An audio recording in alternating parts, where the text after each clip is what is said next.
Have you ever wondered what ancient people tasted, and why some of their foods survived through thousands of years while others vanished as if they were never meant to be remembered? Tonight I want to take you on a journey, one that passes through forgotten fields, abandoned granaries, and the shadows of civilizations that might have known far more than we give them credit for. And as you listen, I want you to consider a strange possibility, that the foods we still eat today aren't just leftovers of ancient life, but clues. Clues to knowledge, healing, longevity, and even power. Knowledge that certain people throughout history may have tried to hide, suppress, or quietly erase. Let's start with something deceptively simple. Emmer wheat. One of the first crops ever domesticated, the grain that fed pharaohs, Sumerian priests, and entire populations along the Fertile Crescent. It's still around today, but you rarely see it on supermarket shelves. And that's curious because emmer survives drought, resists disease, and grows in terrains where modern wheat simply dies. It's more nutritious, richer in minerals, and harder to genetically manipulate, so why did it almost disappear? Farmers will tell you it's because emmer yields less than modern wheat. But if modern wheat is so fragile, so needy, and so easily dominated by chemical fertilizers, are we sure yield is the real reason? Or did someone simply prefer a crop that could be standardized, controlled, patented, and profited from? It's strange, isn't it, how the most resilient foods are often the least cultivated? Now let's move to millet, a grain so ancient it predates the Great Wall of China, the pyramids, and possibly even organized religion. Modern science considers it one of the most complete foods. Naturally gluten-free, rich in protein, minerals, antioxidants. It grows in heat, in cold, in poor soils, with barely any water. If tomorrow the world's farms collapsed, millet would remain. Yet in many countries, it's dismissed as bird food. How convenient that a grain capable of feeding millions without pesticides or irrigation is ignored by global agribusiness. Millet's resilience is its greatest threat, because a crop that cannot be controlled is a crop that cannot be exploited. Then there is teff, the tiny Ethiopian grain that seems almost engineered for survival. Teff is so small that a handful contains thousands of seeds. It nearly never fails to harvest. Ethiopians have eaten it for thousands of years, building a culture around injera, a bread that ferments naturally, improving gut flora and strengthening immunity.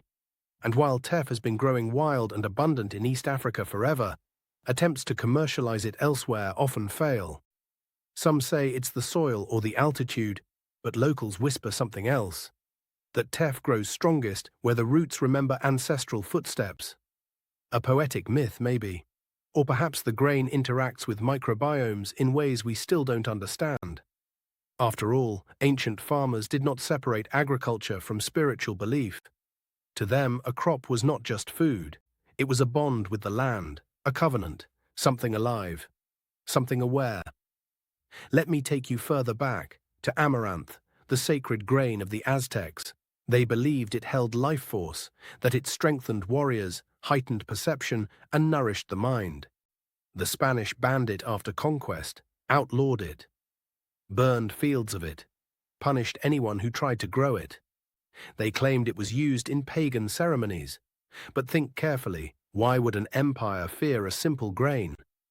Amaranth is one of the most complete foods ever identified, containing all essential amino acids, immune-boosting compounds, and astonishing resilience. A supergrain long before that term existed. Yet only in recent decades has the world rediscovered it. Strange how often rediscovery looks like permission or appropriation. Let's not forget dates, the fruit that fed travelers crossing deserts, the food Muhammad is said to have broken his fast with, and one of the most energy-dense, nutrient-packed fruits on Earth. Dates contain compounds that modern researchers admit they cannot fully explain, substances that help repair cells, regulate digestion, and nourish the brain. Ancient healers believed dates balanced the inner heat, while others said they strengthened memory. And in regions where dates grow naturally, it's said that palm groves were protected as if they were living treasure. Because they were. But here's the mystery. If dates are so powerful, why are the most prized varieties, like the legendary ajwa, grown only in extremely small areas? Is it climate, or something deeper? Local stories claim those palms were gifts from ancient visitors, not from this world. Of course, science will dismiss that, but myths survive for a reason. Now let's travel to the mountains of Peru, where quinoa grew long before the Inca Empire. Today it's trendy, expensive, and marketed as a modern health food. But ancient Andean civilizations believed quinoa was a gift from the gods. They performed rituals before planting it. Mothers fed it to children for strength. Warriors carried it on long campaigns. And here's something unsettling. Quinoa grows best in high altitudes, under strong sunlight, in conditions that stress normal crops. It thrives under pressure. Scientists say stress increases its nutritional properties. But ancient legends claim the grain absorbs strength from the sky. Imagine if our food captured energy not just from soil, but from cosmic radiation, solar patterns, or environmental cycles we've forgotten how to perceive. Laughable? Maybe. Or maybe ancient farmers just weren't as primitive as we were told. Then there is the mysterious breadfruit, a staple in many Pacific islands. A tree that gives food without planting every year, without chemicals, without much water. A tree that produces more calories per square meter than almost anything else on Earth. And yet breadfruit never became a global crop. Why? It spoils quickly, it's hard to transport. But perhaps its very nature, abundance without dependence, made it an undesirable crop for economies built on scarcity. The few who benefit from hunger would never want a tree that feeds people freely. And what about honey, the only food that never spoils? Archaeologists have opened jars of honey from ancient Egyptian tombs, still perfectly edible. It heals wounds, fights bacteria, strengthens immunity. Yet industrial honey production often removes the very enzymes that make it so beneficial. The ancients valued honey as medicine, currency, even a sacred substance. Today it's sold in plastic bottles mixed with corn syrup, and we wonder why it doesn't work the same. Somewhere along the way, we replaced purity with profit. Look at olive oil, the real kind, thick, aromatic, almost green. Ancient Greeks used it as medicine, Romans as ritual offering, Egyptians as skin treatment.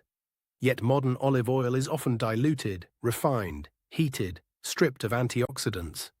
Studies show that many bottles labeled extra virgin aren't, and still no one stops it. Because ancient foods in their original form do something modern foods rarely do. They heal. Let's go even deeper into mystery. Fermented foods.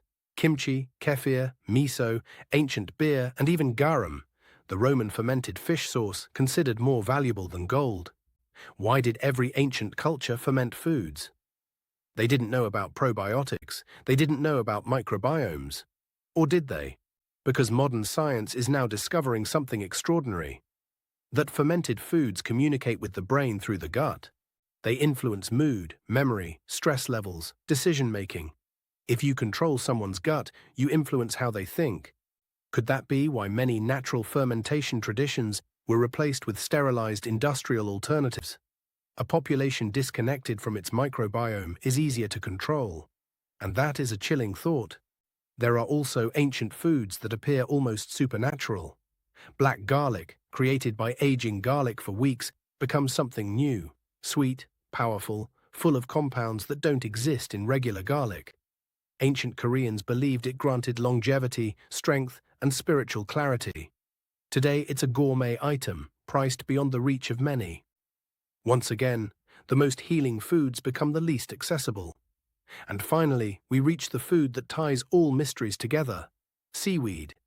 From ancient Japanese diets to Celtic warriors, from Polynesian navigators to Mayan priests, seaweed nourished people for thousands of years. It contains iodine, minerals, unique compounds that detoxify radiation, improve thyroid health, and enhance cellular repair. Some species grow a meter per day, one of the fastest-growing organisms on Earth.